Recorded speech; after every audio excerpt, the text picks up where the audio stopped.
programa Opinião. Eu estou rindo aqui porque foi uma correria aqui antes de começar o programa e estava com um problema no meu microfone. Até uns 5 segundos antes aqui, o Gersinho estava aqui tentando arrumar e tal. E o Rômulo desesperado aqui. Meu Deus, meu Deus, meu Deus, meu Deus.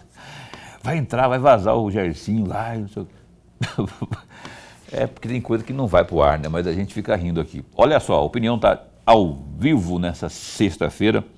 Chuvosa, rapaz. Tá uma chuvinha, garoinha, bem fininha, mas tá gostosa. Principalmente para quem fica em casa, no sofazão, assistindo televisão, especialmente a Opinião. Você viu? Eu pensei bem antes de fazer esse poema, esse versinho aqui. E, na verdade, é uma satisfação muito grande estar com chuva, sem chuva. A gente, ao vivo aqui, é uma satisfação enorme estar de volta com você. Hoje a gente vai fazer, Lorenberg e eu, a gente vai fazer um bate-papo, vamos dar uma pincelada em algumas notícias aí que estão nas manchetes dos jornais e sites, especialmente do Gazeta Digital. As informações mais recentes aí, não é, que dizem respeito direta ou indiretamente ao nosso cotidiano político, econômico, enfim. Você tem alguma opinião? Se tiver, claro, se tiver opinião aqui, a gente abre espaço para que você a emita e a gente vai, inclusive, abrir espaço para a sua opinião no programa Opinião. Ok? Ótima noite para você, então. Professor Lorenberg, boa noite, com chuvinha fina. Boa noite, Paulo Coelho, e um grande abraço, mas um grande abraço mesmo a todos os nossos telespectadores, a razão maior do nosso programa. De fato, Paulo, eu vim de casa para cá com a garoa. Garoa, e é bom, tem um lado bom nisso tudo, né, que refresca um pouco mais e melhora até o bolso, né, porque você gasta menos energia, portanto, melhora tudo. É verdade, e o lado ruim disso, se é que a gente pode chamar de ruim, é porque, por exemplo, quando chove, principalmente quando chove, né, eu não gosto de dirigir, porque eu sei como é que é o trânsito aqui de Cuiabá em especial. Eu vim de aplicativo de casa para cá, eu moro perto, né? Num trecho de um raio de 3 quilômetros, de 2 quilômetros aí, 3 quilômetros, eu vi 2 intervenções por conta de acidentes, que mais pareceram en passant, né? Incidentes. Não foi nada, pelo menos aparentemente, grave, mas já teve por conta disso. Pista escorregadia talvez, imprudência talvez, eu não sei. Eu sei que sempre tem, choveu, tem sempre esses acidentes ou incidentes aí, e isso é ruim, não é? Porque acaba prejudicando tudo, tanto quem sofre ou comete o acidente, ou quem também depende diretamente ou indiretamente do trânsito para ir e vir. Mas enfim, eu acho que tem mais prós do que contra na chuvinha. Só ter prudência, parcimônia, que a gente vai e vem e se refresca, já que nós moramos na nossa Cuiabrasa. Então, Lorenberg, hoje eu queria falar sobre eu vi uma declaração do glorioso Mauro Mendes Ferreira, não é? Ele falando aí de umas questões aí do Carrefour, que o Carrefour, que é francês, que é uma rede francesa, aí está tomando decisões aí de boicotar a produção bovina de carne, né? No caso, a importação de carne aqui do Brasil, por conta de uma série de fatores. Daqui a pouquinho a gente vai adentrar mais nos detalhes, e o Mauro Mendes dando a sua opinião, dizendo que não tem que ser assim não. A gente tem, em linhas gerais, dizendo que a gente tem que boicotar, que eu falo consumidor, aquilo que é produto do Carrefour, aqui no estado de Mato Grosso, mais notadamente a rede de supermercados Atacadão, pertence ao Carrefour. Então, o Mauro Mendes dando esse tipo de conselho, orientação ou opinião, não sei. Eu fico pé da cara realmente com o boicote, a restrição dos franceses. Entretanto, eu não sei se o caminho seria exatamente esse aí de pagar com a mesma moeda. Daqui a pouco a gente fala, eu quero ouvir o Lorenberg também sobre isso. Tem aqui que a gloriosa Caroline colocou para mim aqui, dizendo exatamente dessa questão da Secretaria, do Ministério da Agricultura, de criar 2 novas secretarias lá no Ministério da Agricultura. O Fávaro, não é? O ministro da Agricultura, o mato-grossense Carlos Fávaro Baqueta, ele está dizendo o seguinte: ele avalia criar 2 novas secretarias dentro do Ministério da Agricultura e Pecuária. A proposta já foi apresentada, inclusive, pela Secretaria Executiva e é discutida por membros do alto escalão do MAPA, que é o Ministério da Agricultura e Pecuária. As novas secretarias a serem criadas são o Instituto Nacional de Meteorologia, que é o INMET, e também a Promoção Comercial. E de acordo com o ministro, as novas pastas buscam otimizar o fluxo de serviços internos dentro lá do Ministério. Aí ele fala o seguinte, há um estudo que me foi apresentado pela Secretaria Executiva. Eu fiquei muito motivado, mas não vou tomar a decisão sozinho. Vou fazer aí uma reunião com os secretários nas pastas, propondo o que a Secretaria Executiva me sugeriu e busco ser convencido se é melhor criar mais 2 secretarias ou potencializar a estrutura que temos, disse o Fávaro na quinta-feira ontem, portanto, de acordo com ele, as 2 novas secretarias não teriam ônus para o tamanho da máquina pública e seriam montadas a partir do remanejamento do MAPA, sem ampliação de recursos. Inclusive, essa notícia está no Gazeta Digital. Dá um clique aí no www.gazetadigital.com.br e se intere mais, tem mais detalhes sobre essa intenção aí do Carlos Fávaro, que, segundo ele, está motivado com a criação. Lorenberg, ainda que ele tenha dito aqui do não impacto financeiro, que não acarretará nenhum tipo de impacto financeiro, ou seja, não custeará mais, não trará mais despesas ao Ministério, mas eu fico pensando assim, se você está agregando, como que você vai manter a estrutura? Porque se é para funcionar, você vai ter que investir nela. Ah, Paulo, mas eu tenho aqui já esse material humano, essa tecnologia eu já tenho aqui, então para que criar? Só fazer o remanejamento, busca Lorenberg daqui, puxa para colar, otimiza o seu material humano e a sua tecnologia e faz acontecer, porque quando se cria, é criação, criou.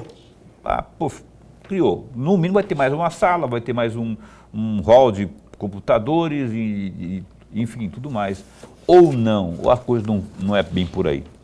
Paulo, você está coberto de razão. E amigo telespectador, veja, nós não vamos fazer um diagnóstico técnico sobre a criação das 2 secretarias dentro do Ministério, até porque nós não temos em mãos esse relatório, esse estudo. Mas podemos falar a respeito de criar 2 secretarias. Amigos, todos eles, seja ministro, seja governador, seja prefeito, todos eles, quando querem criar uma pasta, ou mais um ministério, ou mais uma secretaria, ele vem com um argumento só. Não vai trazer nenhum custo. Amigos, ninguém nasceu ontem.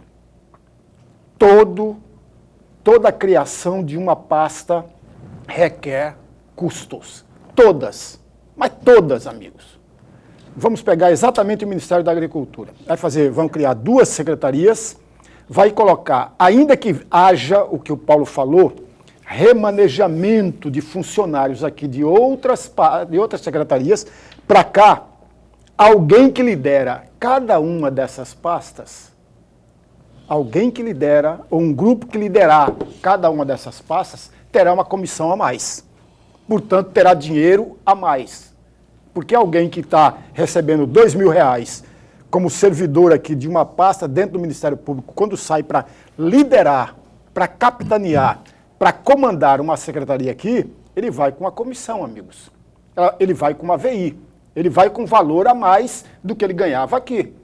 Isso é evidente, é lógico. Ninguém vai trazer uma responsabilidade tamanha para a sua cabeça sem ter uma compensação, uma contrapartida com isso. Haverá, sim, um custo. E a minha pergunta é sempre uma só. Qual a importância de se criar 2 secretarias dentro do Ministério da Agricultura? Ela vai trazer benefícios imediatos para o Ministério? Eu tenho a impressão que não. A criação dessas 2 pastas, qual é a vantagem que trará com relação a isso? Veja, amigo, se a gente analisar sempre de forma racional, vamos perceber que o custo será muito maior do que o que se tem.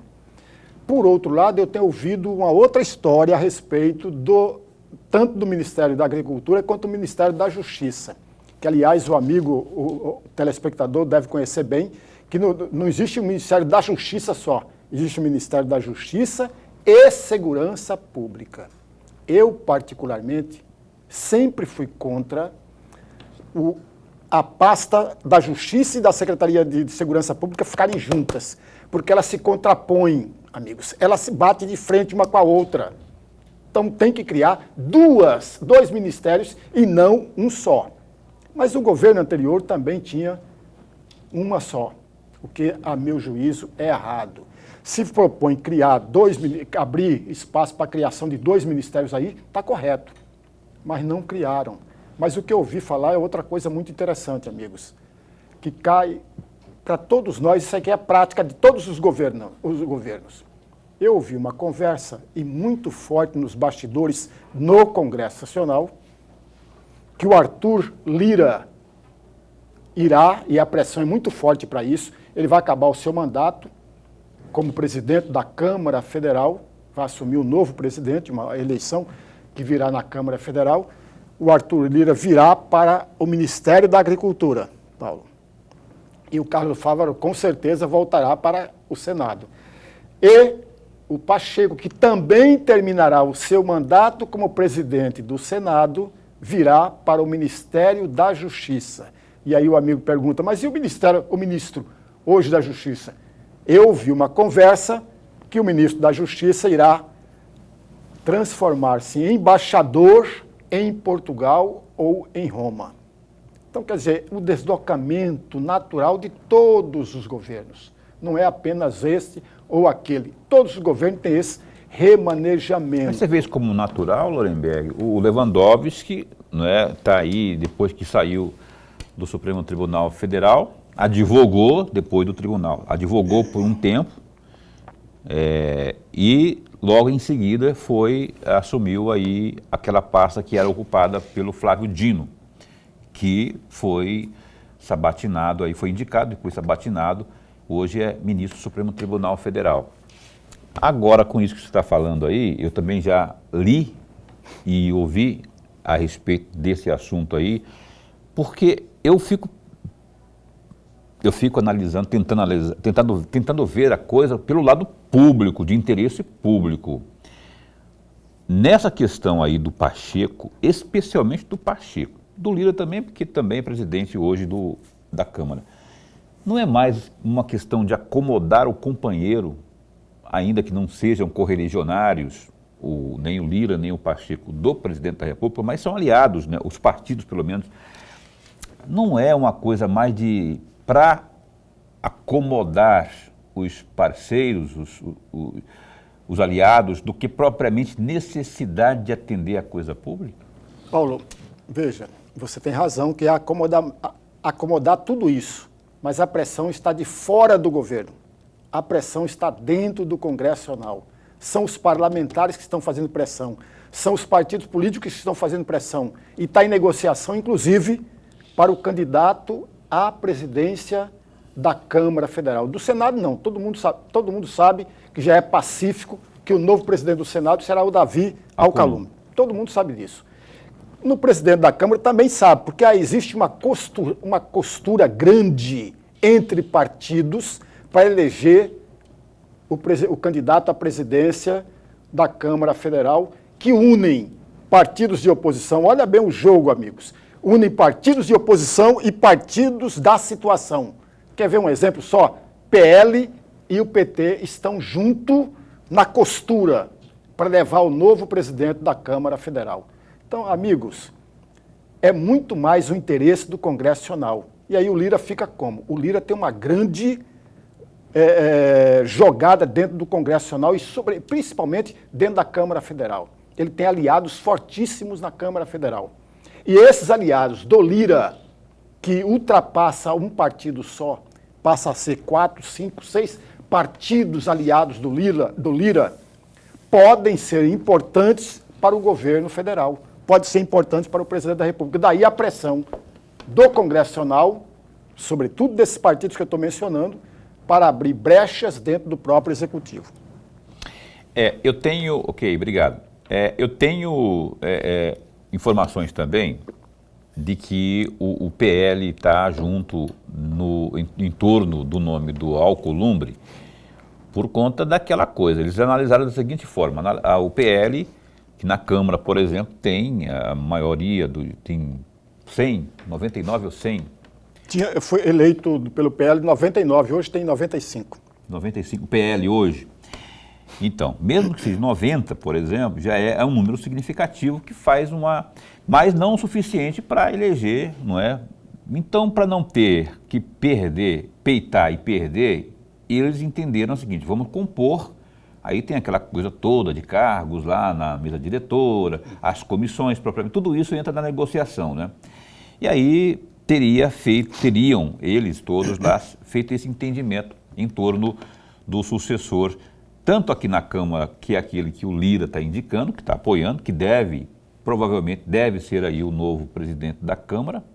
Esqueci o nome do deputado. Hugo, não sei, eu não esse lembro mesmo, bem, esse Hugo aí. Deputado federal Hugo. Quanto também no entorno do nome do Alcolumbre. O Alcolumbre, que podem falar o que quiser, e eu falo muita coisa que não gosto do jeito, mas ele soube costurar internamente, e essa é a política que vale, a costura.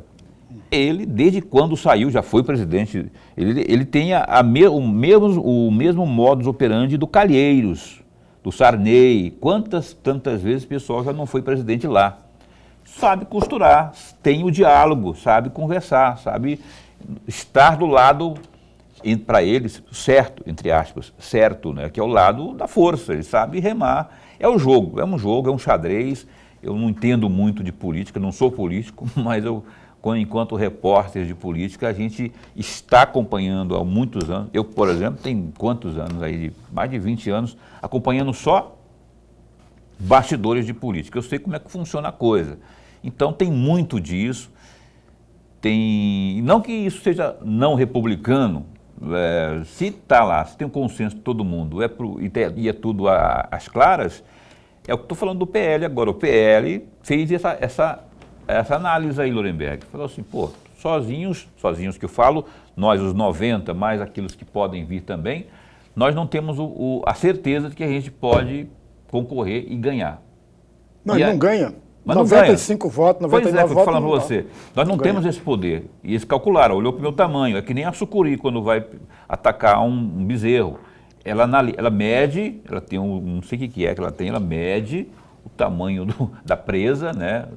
E se for maior do que ela pode, ela não vai. Agora, se for algo que ela pode, ela vai. Mesma coisa o PL ou qualquer outro partido, analisa o seu tamanho. Opa, não vamos não, que vai dar ruim, né? E aí foi o que aconteceu. Então, tem disso também, na minha avaliação, eu só estou dando a minha opinião aqui também, né? Que lá fizeram esse acordo em torno do tal do Hugo, e mesma coisa lá, até segunda ordem, não vai aparecer nenhum Pedro Táxi doido que eu falo entre aspas, que na época o Pedro Táxi topou, bancou o louco e foi lá, né? Fez bonito de ter peitado, de ter entrado, não levou, perdeu para o Calheiros, foi o Calheiros, né, que ganhou aquela época. Mas foi lá, mostrou realmente a vontade de mudar o negócio. Não conseguiu porque o sistema é muito forte. Mas no Senado, Paulo, no Senado está mais fácil, porque já há muito tempo o senador Davi está trabalhando com o seu nome. Aliás, ele já foi presidente do Senado. Está costurando bem. Não é a primeira vez. Então já está pacífico no Senado. Na Câmara Federal, que também tende a ser pacificado, até porque os outros candidatos, os supostos candidatos à presidência da Câmara, já desistiram, já viram que não tem espaço. Mas para os grandes partidos, amigos, isso é bom. Para eles ter um nome em consenso. Sabe por quê? Para não ocorrer que alguém estranho a esse grupo grande que está sendo construído de todos esses partidos possa vir e ganhar as eleições. Não venhamos a perder de vista que em 2005 os grandes partidos na Câmara Federal perderam a eleição para o Cavalcante. Silvino Cavalcante. Severino Cavalcante. Ele era alguém lá do baixo clero, mas ele era alguém de baixo clero diferente de todos os outros do baixo clero. Era alguém que sempre estava na mesa, ali próximo da mesa. Ele percebeu que o jogo estava meio nublado e meio conturbado, ele entrou no meio, não era o candidato de todo mundo, entrou no meio e ganhou as eleições. Estava lá. Isso aí foi um caso, assim, muito acaso mesmo, assim, muito raro. Eu vou para o intervalo comercial, a gente retoma já já aqui no programa Opinião, sexta-feira. Estamos fazendo um balanço aqui, umas pinceladas, umas pitacadas, né? Dando pitaco sobre os bastidores de tudo que ocorre em torno da política. Começamos lá para o lado de Brasília, a gente vai baixar um pouco daqui a pouco aqui para Mato Grosso, após o intervalo comercial, um instante só.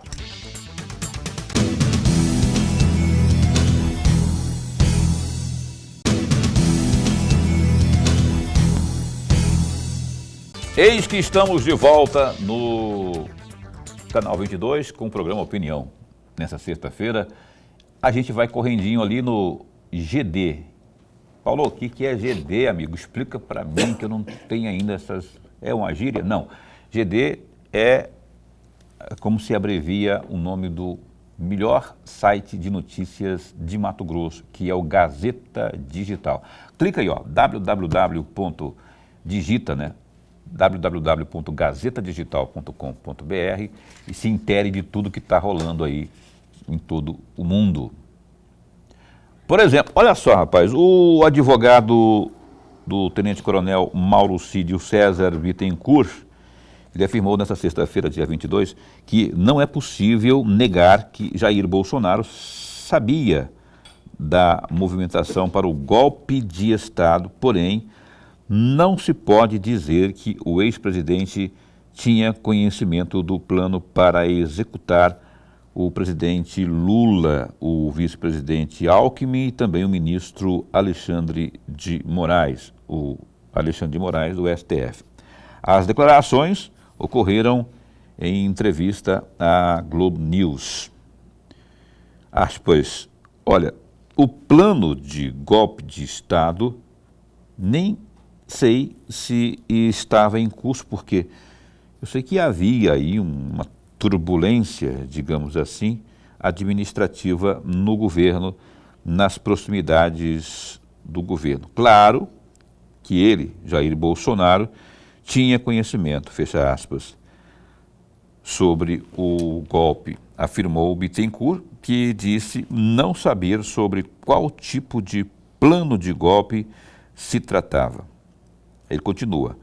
Agora tinha o interesse, fecha aspas, afirmou. Ele continua falando, abre aspas, no que estava acontecendo naqueles dias, o presidente sabia, fecha aspas. O advogado de Cid disse também que Bolsonaro tinha contato permanente com o ex-ministro da Defesa e da Casa Civil, Braga Neto, que foi um de seus principais auxiliares no governo. No decorrer da entrevista, demonstrando certo incômodo, questionado sobre detalhes apontados aí na delação de Maurocídio ontem, dia 21, Bittencourt se esquivou e tentou por algumas vezes encerrar sua participação. No entanto, ele admitiu que, aspas,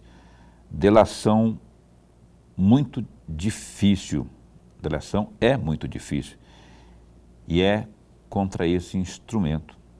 Aspas de novo, temos que andar no fio da navalha, fecha aspas, frisou. Eu vou, para me ajudar a entender e pegar a opinião aqui, Lorenberg Alves. Paulo, o advogado acho que deu uma escorregada, né? Porque o perfil do advogado de defesa de alguém que é indiciado, veja, nós estamos no campo do indiciamento, ninguém dos 37 que foram indiciados pela Polícia Federal é réu, todos são indiciados. Porque esse processo que chegou, melhor dizendo, esse relatório da Polícia Federal, que tem mais de 800 páginas, eu não as li, porque não foi liberado para ninguém, pelo menos para as pessoas comuns não foram liberados. Essas mais de 800 páginas certamente já está nas mãos do ministro do Supremo Tribunal Federal, Alexandre de Moraes, que, por sua vez, se não mandou, deverá fazê-lo, deverá encaminhá-lo para a Procuradoria-Geral da República, porque o autor da acusação é o Procurador-Geral da República. É ele que fará isso. Só que não vai acontecer essa semana, nem a semana que vem, provavelmente, a meu juízo, entre o mês de fevereiro e março. Por uma questão muito simples, amigos. São mais de 800 páginas. Tem provas, muitas provas. Tem indícios, muitos indícios. Tem evidências, muitas. Então não é possível que uma equipe, por maior que seja, possa fazê-lo com 10 dias. E aí o Procurador-Geral da Justiça, da República, tem 3 caminhos possíveis.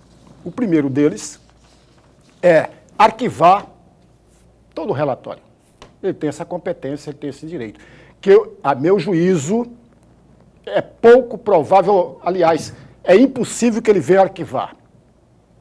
O segundo caminho é devolver para a Polícia Federal, fazer novas diligências, porque ele, ao ver isso, ele percebeu que tem algumas falhas na investigação. Então ele devolve para a Polícia Federal, é outro caminho que o Procurador-Geral da República tem que fazer. Devolve para fazer novas diligências. Depois de feitas as novas diligências, volta de novo para as suas mãos. Esse é o segundo caminho. E o terceiro caminho é fazer a denúncia, porque cabe à Procuradoria-Geral da República fazê-la, para fazer a denúncia toda e mandar para o Supremo Tribunal Federal. Esse caminho todo que deve ser percorrido vai chegar lá para o mês de fevereiro, começo do mês de março, a meu juízo. E alguém poderia estar perguntando, mas vai demorar muito esse julgamento? Deve demorar o tempo necessário para que haja a defesa correta a fazer. Tem que fazer a defesa, tem que abrir espaço para que a defesa possa pronunciar, possa fazer a defesa de todos os 37 listados pela Polícia Federal. E olha, amigos, tem nomes importantes lá. Tem o primeiro nome do ex-presidente da República, Jair Bolsonaro, que, aliás, é o terceiro indiciamento dele. A meu juízo, o Procurador-Geral da República deve juntar todos esses processos do Jair Bolsonaro em um só, para ficar mais fácil a peça de acusação e para ficar mais fácil o próprio julgamento. Tem um neto do ex-presidente da República, João Batista de Figueiredo, que é o Paulo Figueiredo. Tem 2 integrantes da Polícia Federal, amigos. Então é a Polícia Federal que fez toda essa investigação, está lá na lista dela, 2 integrantes da própria Polícia Federal. Tem um ex-candidato à vice-presidência na chapa do Jair Bolsonaro em 2022, que é o Braga Neto. Tem, amigos, 24 militares do Exército.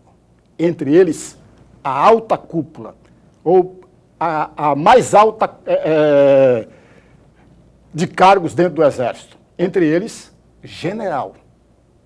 Então, A lista é de peso, é de muita importância. É preciso a gente ver exatamente isso. Vai demorar quanto tempo? Eu tenho a impressão que no ano de 2025 nós tenhamos esse julgamento, finalzinho de 2025 nós teremos esse julgamento já pronto, por uma razão muito simples, amigos. Esse julgamento se dará no Supremo Tribunal Federal, portanto, numa única instância. Se tivesse uma instância do primeiro piso, aí iria para o segundo, até chegar ao Supremo Tribunal Federal, demoraria 10 anos, 15 anos. Agora não, só haverá julgamento no Supremo Tribunal Federal. Tem um outro detalhe que é preciso colocar aí, que os indiciados têm direitos. E um desses direitos dos indiciados tem o de ficar calado para não se comprometer, para não chegar e falar as coisas que venham comprometer a cada um deles. É um direito que o indiciado tem, é um direito que eles têm que deve ser preservado. Eu li, amigos, todos os relatórios que foram liberados. Inclusive agora, 2 dias atrás, eu li o último relatório que foi publicado, que foi liberado de 74 páginas, sobre aquela questão de planejamento de assassinatos do presidente da República e do vice-presidente e do ministro do Supremo Tribunal Federal. Eu li as 74 páginas, como li outros. Mas o mais importante é que todos nós, independentemente do que você pensa a respeito, leia tudo. Eu fiz uma peregrinação já há muito tempo. Já há muito tempo eu fiz essa peregrinação. Desde o relatório final da CPI do 8 de janeiro, que tem mais de 1.300 páginas, eu li 6 vezes.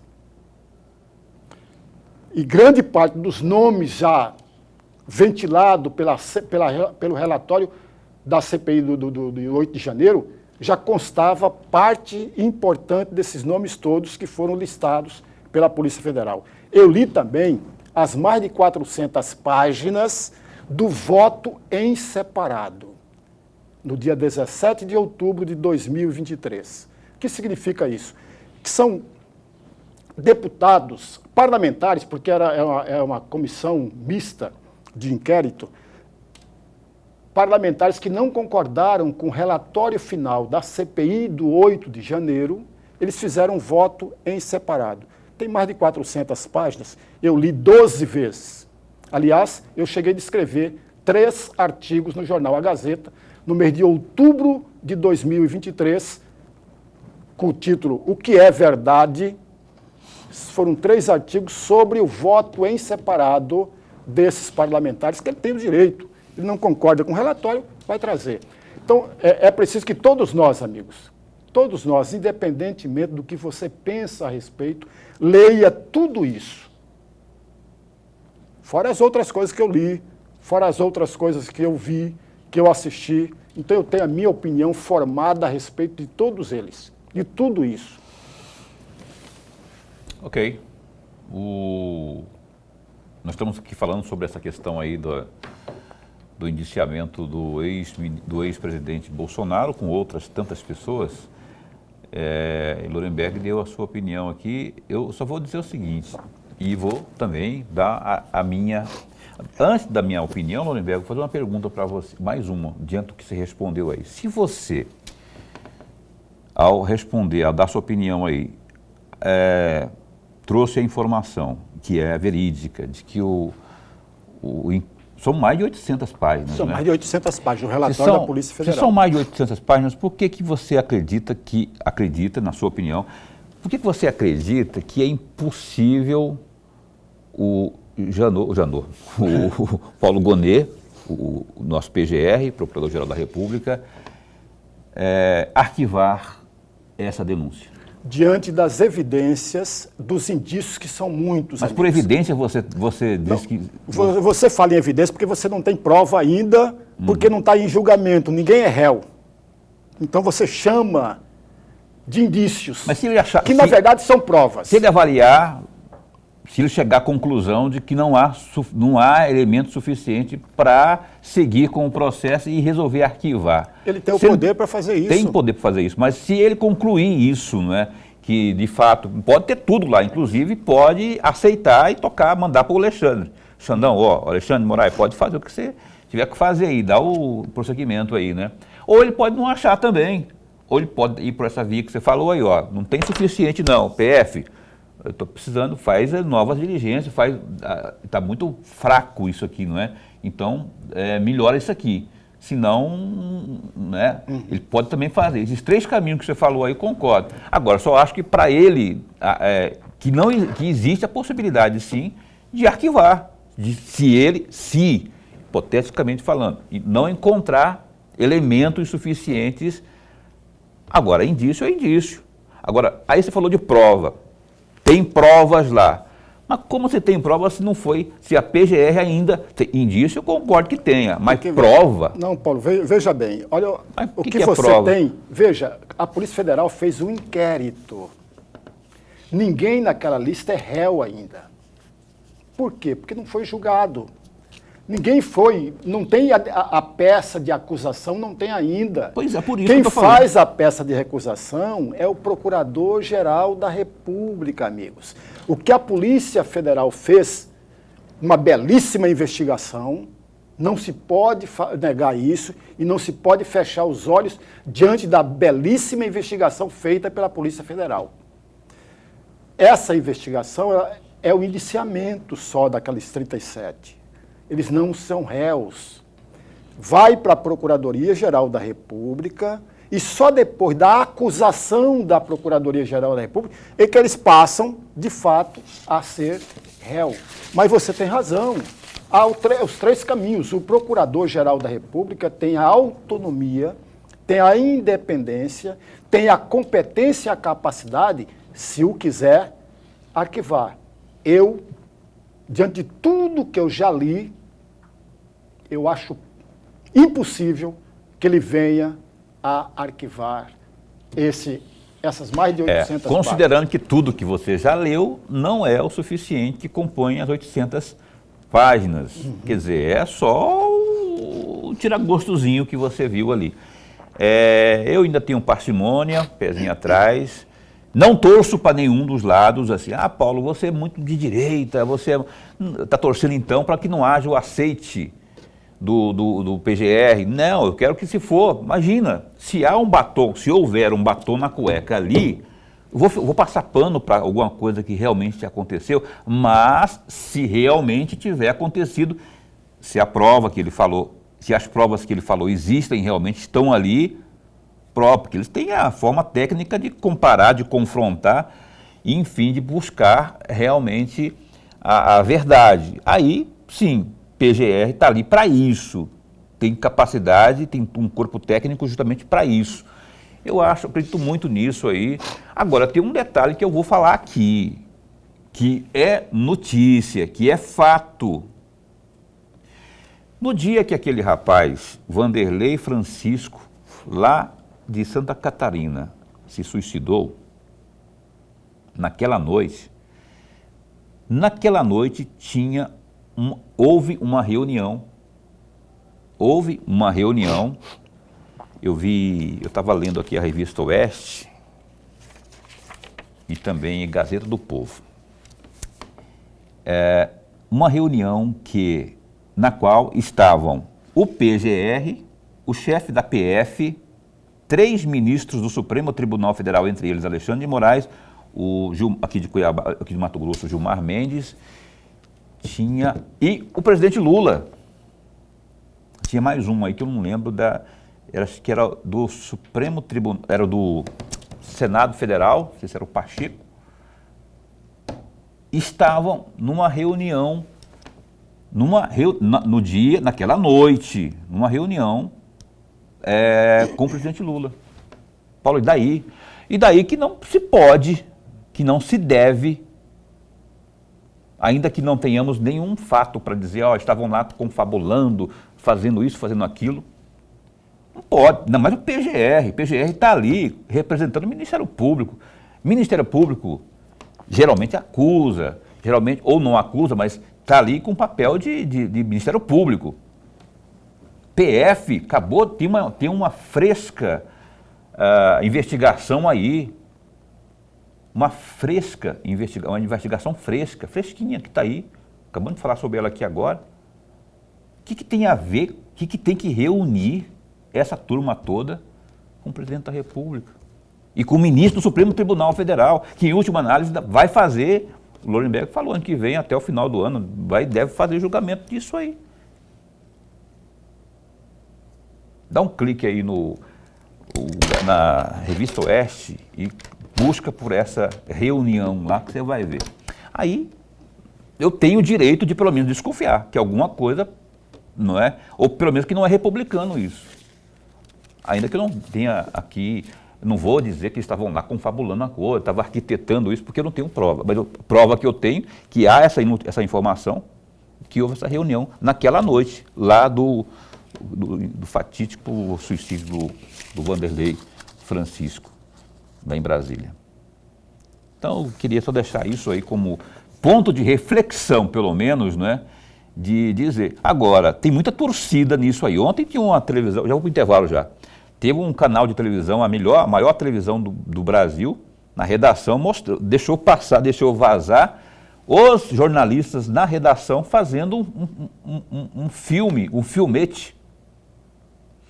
Isso tirando sarro, né, da questão dos inquéritos, dos indiciados aí, dos indiciados dessa questão que está sendo, inclusive do Bolsonaro e outros aí, tá fazendo uma coisa como se fosse filme mesmo, com corte, com textinho decorado, zombando. Isso é jornalismo?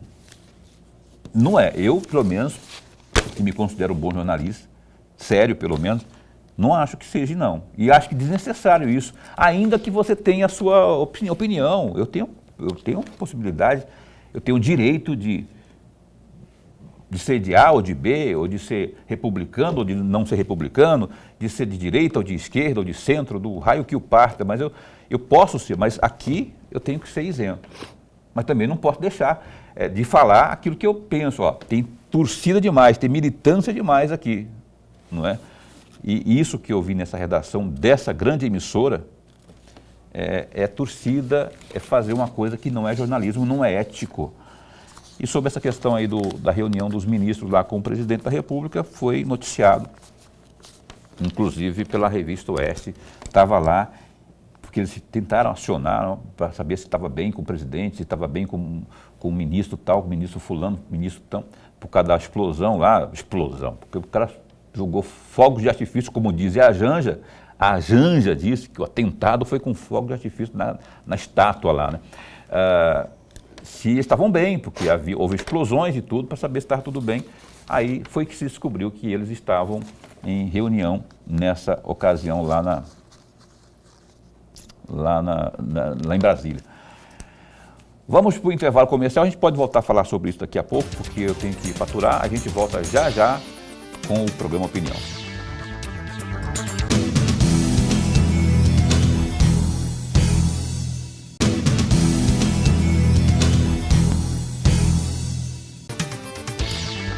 Pois bem, cá estamos de volta com o programa Opinião na sua TV Pantanal, nessa sexta-feira, fim de semana chegou, não é? E tem uma chuvinha aí pra gente relaxar um pouco mais, né? Eu acho que essa chuvinha vai se manter, tomara que ela se mantenha. Aí eu falo, tomara que se mantenha, mas aí alguém que está assistindo falou, Paulo, não fala isso. Eu estou planejando tomar um sol nesse fim de semana, pegar um bronze, aí você me fala aí, eu estou pretendendo ir para Chapada, pegar uma cachoeira, você me fala isso.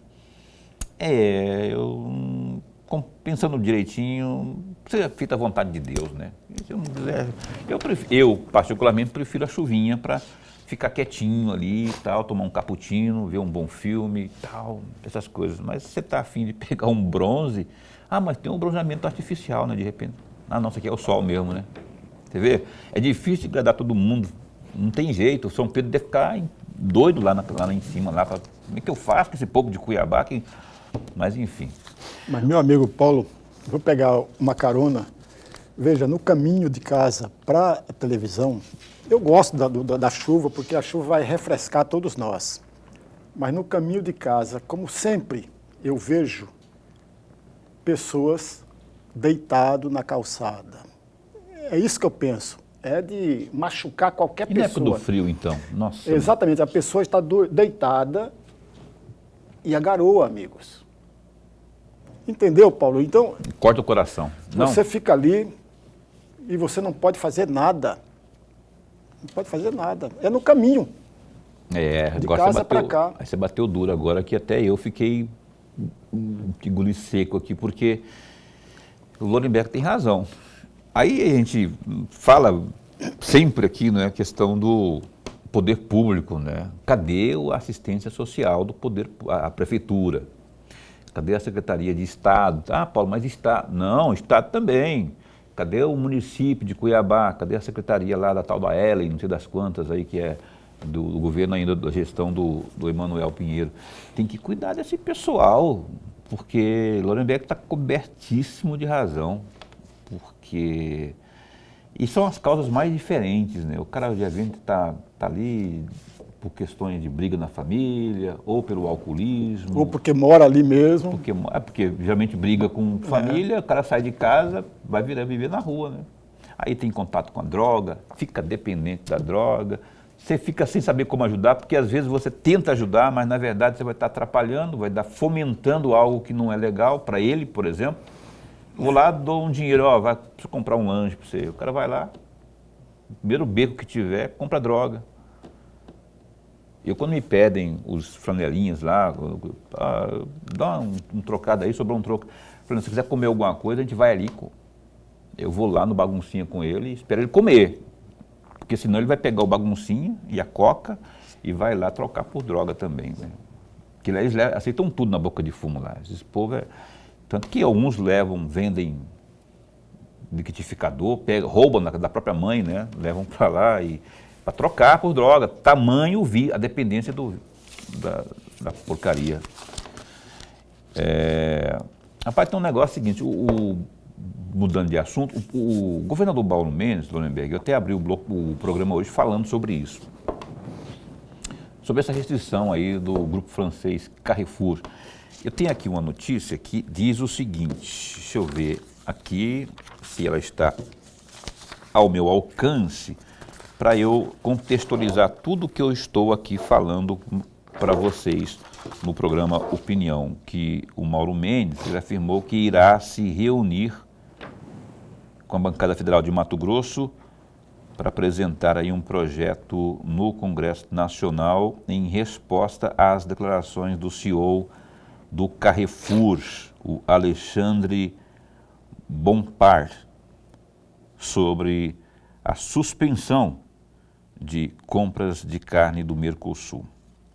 A declaração ocorre após o próprio governador defender o boicote à empresa, ou seja, um boicote ao Carrefour / Atacadão, por exemplo.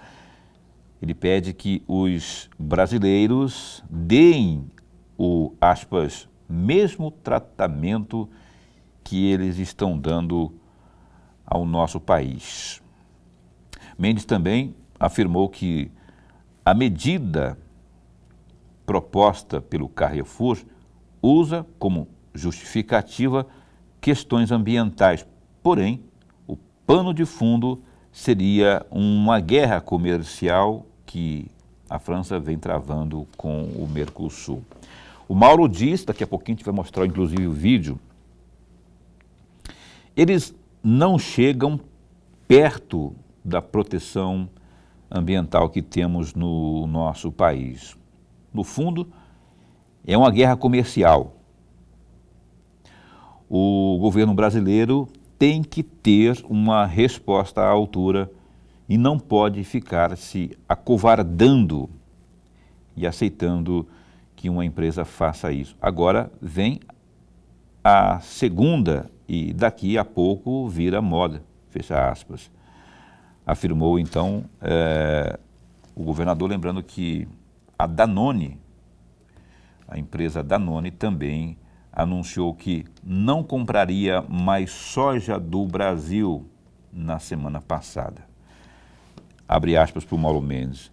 Vamos reagir à altura, vamos boicotar o Atacadão e o Carrefour porque eles estão nos boicotando. e vamos dar aos produtos franceses no Brasil o mesmo que eles estão dando aos produtos brasileiros, fecha aspas, completou o Mauro Mendes. Tem mais detalhes aí nesta notícia aí do Gazeta Digital. Tem um vídeo também que tem mais detalhes, tem o próprio governador falando isso e muito mais. Vamos ver aí o que disse o Mauro Mendes. Eu acabei de ver aqui na imprensa nacional que o diretor mundial do Carrefour, que no Brasil também ele é dono do Atacadão, desse grande rede de mercado que existe aí em diversas cidades brasileiras, que eles tomaram uma decisão de não comprar carne brasileira e nem de outros países aqui da América do Sul. E ele fez esse comunicado em resposta aos produtores do agronegócio francês que mais uma vez estão fazendo protesto por conta de um acordo que pode ser assinado aí do Mercosul com a União Europeia. Como esses produtores franceses não conseguem competir com o agronegócio brasileiro, eles ficam criando esses artifícios e o Carrefour e o Atacadão embarcaram nessa onda. E aí, meus amigos, fica mais uma vez claro que essa história do senhor Macron e de muitos ambientalistas que se dizem defensores do meio ambiente, isso é muita conversa fiada. Porque no fundo mesmo, eles querem usar muitas vezes o meio ambiente para criar barreiras contra o agronegócio do nosso país, do Brasil e de alguns outros países aqui da América do Sul. Quero dizer ao senhor Carrefour, ao diretor-geral desta empresa, que ele tem sim o direito, tá certo, de comprar de quem ele quer para mandar produto lá para a França, mas que nós brasileiros também temos o mesmo direito. Nós também podemos comprar de quem nós quisermos. E eu acho que não é justo alguém nos tratar dessa forma e a gente não dar a eles aquilo que é muito conhecido, inclusive internacionalmente, que é a chamada lei da reciprocidade. Do jeito que você me trata, eu posso também te tratar. Então, se o Brasil não serve para vender carne para eles, então eles não servem para vender produtos franceses e até, por que não dizer, essa empresa não deveria ser bem vista aqui no nosso país. A partir de agora, quero dizer a esse diretor-geral do Carrefour, do Atacadão, que eu, como cidadão, não vou mais comprar nas lojas deles. Eu acho que quem é do agronegócio brasileiro, tendo esse tipo de tratamento dessa empresa, poderia pensar em fazer a mesma coisa. E acho que todos nós brasileiros, para honrar o nosso país, devíamos pensar em dar a este Carrefour de Atacadão o mesmo tratamento que eles estão dando ao nosso país. Pense nisso. Eu estou pensando aqui, Dorenberg Alves, e aí? Só deixa uma provocação para você em 2 minutos e meio. Se houver, a gente tem que tomar uma posição realmente, mas se houver esse boicote aí, por exemplo, Atacadão, imagina se com um boicote some os clientes, os consumidores lá, os clientes lá. Não vai demitir? Não pode dar problema depois lá na frente? Enfim, só queria que você comentasse isso aí em 2 minutos e meio. Mas muito rapidamente, meu amigo Paulo e amigo telespectador, veja, eu compartilho com a indignação do governador e compartilhei a indignação primeiro do Carlos Fávaro, ministro da Agricultura, que já tinha feito essa reclamação toda. Mas tem 2 detalhes aí que devemos somar. O primeiro deles, o telespectador, de uma forma geral, o munícipe mato-grossense, de uma forma geral, não sabe a razão e nem o motivo que estão levando esse conjunto de empresários franceses a não comprarem carne do Mercosul, dos países do Mercosul. Aliás, nem eu sei direito as razões e os motivos. Esse é um ponto que deve ser realçado para todos nós. E o segundo ponto, eu sempre sou partidário da ideia que o diálogo está acima de qualquer atitude de qualquer governante, seja ele municipal, estadual e federal. Você conclamar as pessoas para um boicote não tem sentido e nem razão. Primeiro de tudo, cabe o diálogo, a conversa. E o diálogo, amigos, é em todas as instâncias, em todos os momentos, em todas as situações. Por isso, eu compartilho com a indignação do governador, do ministro da Agricultura, mas não compartilharei e não compartilho com a questão do boicote. O boicote não leva a nada, ao contrário, provoca e acirra mais uma situação que poderia ser resolvida. Mas quem começou o boicote primeiro foram os franceses aí. Eu concordo com o Lorenberg, mas assim, só penso que tem que ter tomado uma decisão, um posicionamento de governo federal, por exemplo, tem que cortar aí esses benefícios que são concedidos. Tem que encerrar o programa aqui agora, nesse momento. Não queria prosear mais aqui. Eu gostei da conversa com o Lorenberg. Até segunda-feira. Até segunda-feira, O chefe da Defensoria Pública, a nossa defensora-geral, Luziane Castro, vai estar conosco segunda-feira às 7h30 da noite, aqui no programa Opinião. Bom fim de semana para você, com chuva ou com sol, mas que Deus esteja com você. Fica bem, fica com Deus também.